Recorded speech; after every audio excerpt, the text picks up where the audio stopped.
Hello everybody, and welcome to another episode of Politically Depressed. I'm your host, Eamon McAdam.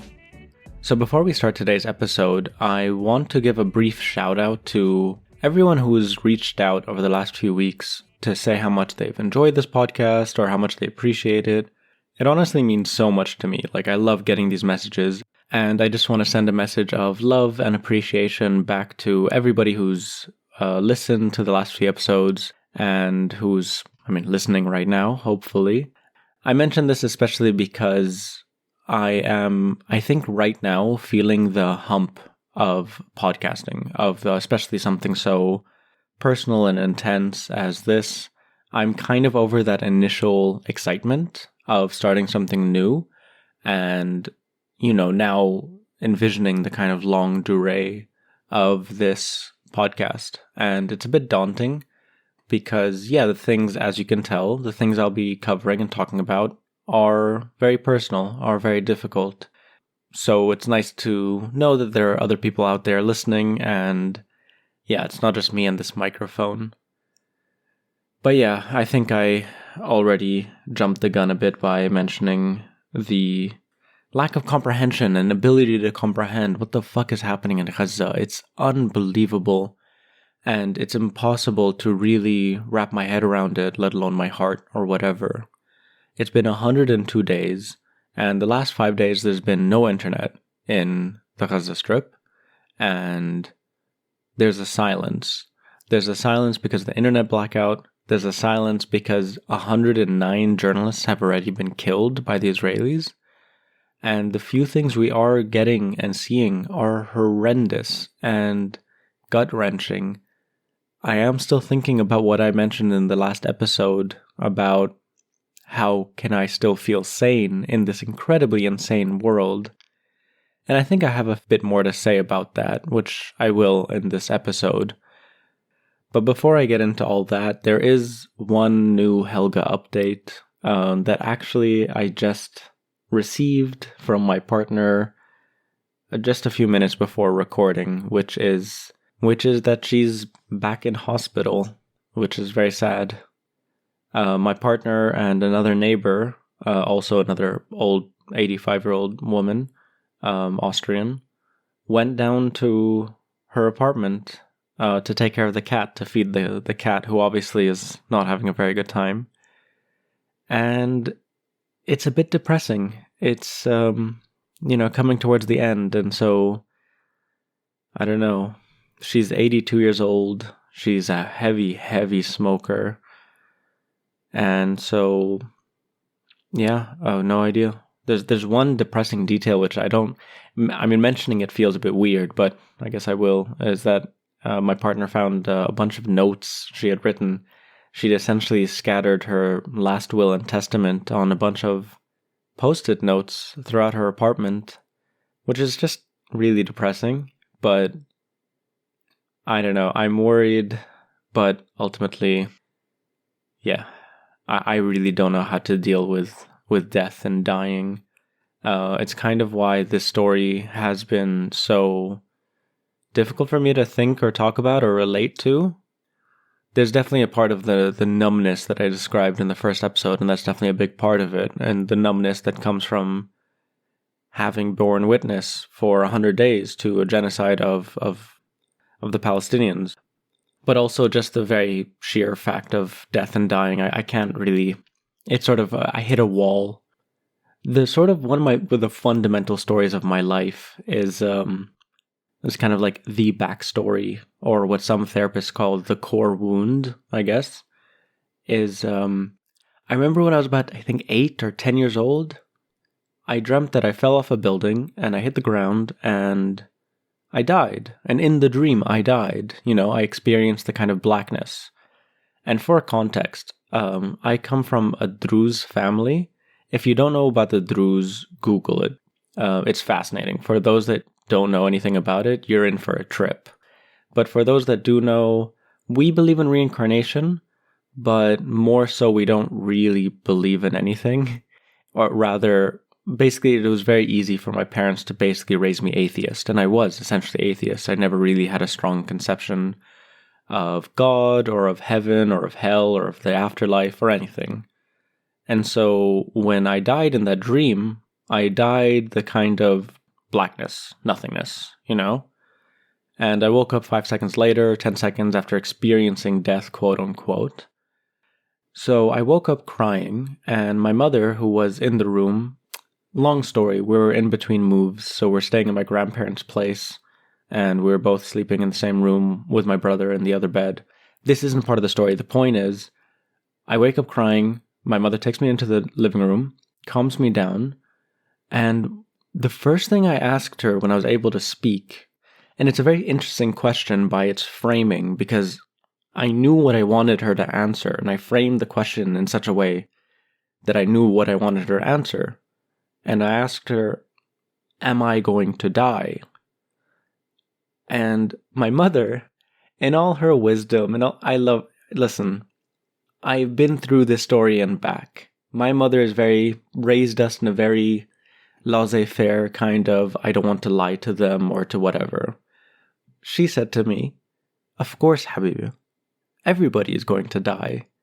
I'm going to die, you're going to die, your brother, your father. But at that point, my brain stopped. And essentially, I've been stuck in that moment ever since. I just do not want to die, and I do not want to think about it or think about other people dying.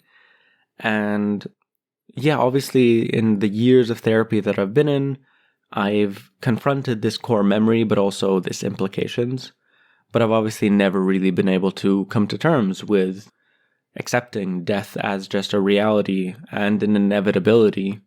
And so, yeah, this story of Helga and what's sort of happening to her, it's inevitable. So it's been very upsetting. But that's all I have to say about that. And I'm worried about what the next update will be. But yeah, this has turned into a kind of interesting, potentially farcical story into just a purely sad story. There's really not much more to say about it. Anyway, there is one thing that I have been thinking a lot about, which is I think it's really important for everybody anywhere to not be looking away from what's happening in Gaza. I want to leave a footnote here, actually, because I've noticed that I've been exclusively talking about Palestine in this podcast, and it kind of sounds like the only issue that I see in the world, is Palestine, but obviously Palestine is an amalgam of a lot of things. It is also in an incredibly accelerated state at the moment, as in the devastation and the misery and the murder. It's genocide. And like I said in the last episode, genocide not just as a legal term, but as in the worst thing that can be inflicted onto a population. And we are just witnessing it, and every day, and it's just getting worse and worse. But I do want to mention that a lot of the pain that I've been feeling and a lot of the feelings of despair that I'm trying to resist is coming from what's happening in Gaza. It's coming from the war in Sudan, which is actually getting worse as the RSF is gaining more territory and just actually capturing cities. I won't go into detail. I'll probably talk more about it in a later episode. It's the continued misery of everyday people in Syria, the bombardment in the north of Syria by the Assad regime, the economic collapse in Lebanon. And so all these things are really weighing heavily. But at the moment, yes, it's undeniable that Gaza is first and foremost on my mind. And so one thing that's really been difficult about witnessing everything that's happening in Gaza is that we're seeing so much of this on Twitter and on Instagram. And not only are these two platforms like some of the worst, let's say, curators or the worst ways to be witnessing a genocide. I'm sure I've mentioned this earlier, just the very fact of it's just content, and then you scroll down and it's something completely random and stupid and just white people doing their bullshit. And then the next thing is some Zionist justifying the unjustifiable. But also is because of this concept of doom scrolling, right? And this has existed for a few years now, and it's just this sort of inebriated state that people find themselves in, that I found myself in numerous times, of just scrolling endlessly. And I've analyzed this, and a part of it is there's this dual feeling of thinking that if you scroll far enough, you'll find the answer. You'll find the secret. You'll find the one post that's like, don't worry, everything is actually going to be fine. Or you're scrolling until you find the post where it's like, oh, this is it. It's all over. Pack up your bags. We're all going to die. And obviously neither of those posts exist. But I find that a very problematic way of framing what's happening at the moment, and the use of social media to listen to what Palestinians want us to be listening to hear what they're saying and seeing what they want to show us. So I think oftentimes I find myself watching something, having watched something, or just generally depressed and talking to people. And I get a response that I've gotten a lot, which is just stop looking at the news. There's nothing you can do about it. You're just depressing yourself. It's almost masochistic. And I find that very problematic, and it doesn't sit well with me, because if I were to just not look at Twitter or Instagram or read the news, I functionally feel like I am silencing the very Palestinians, the Syrians, the marginalized communities around the world who are reliant on these platforms to get their message out, you know? I'm basically saying, no, I don't want to listen to what you have to say. An extreme example of this is that yesterday I watched a really horrible video which is being circulated. And this is quite distressing, so bear yourself. It's a video in full graphic detail of a man, a doctor, performing an amputation of his daughter's right leg on the dining room table of their living room, without anesthesia, without any proper tools or anything. And it was horrific, and I couldn't watch the whole thing, but I couldn't not watch it, because I know that that family posted that video wanting the world to see it. It's not some random video on Live Leak of horrendous gore, which is just for the amusement of like disgusting, sadistic people or whatever. This is a message that this family wants us to see, and it's horrible. But I'm still reminded of that feeling of I shouldn't look away, you know? That the reason a lot of people are able to just go about their lives as normal is because they're not seeing this.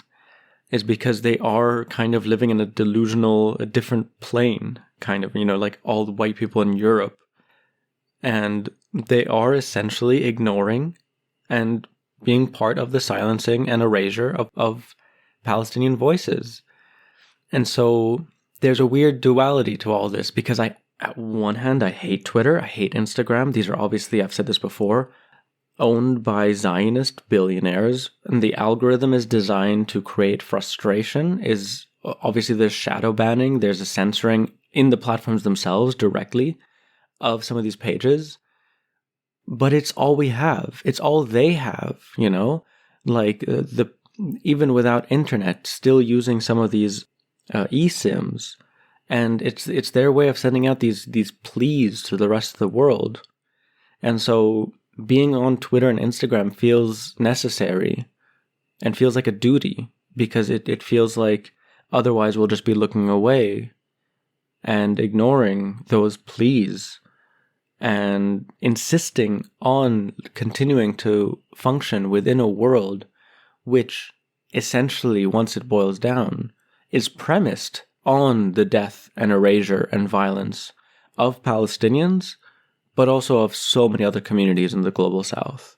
And that's only going to get worse. I'm not saying that if people watch these videos, they're instantly going to become activists and engaged in politics and I don't know what. I have no idea what's going to get people to move. I actually don't even believe in that anymore. It's part of the reason why I'm so fucking depressed, because like I said, there have been so many moments, there are so many it's where I'm like, this is the moment that, you know, people say it can only get so bad before it gets better, and it just keeps getting worse.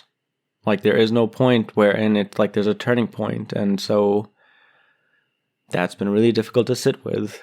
But at the same time, I definitely do want to say that there is a distinction between what is known as doom scrolling and listening to what Palestinians are saying and watching what they want us to see and experiencing for even a brief moment the misery that they are, in hopes that that will elicit some reaction within us.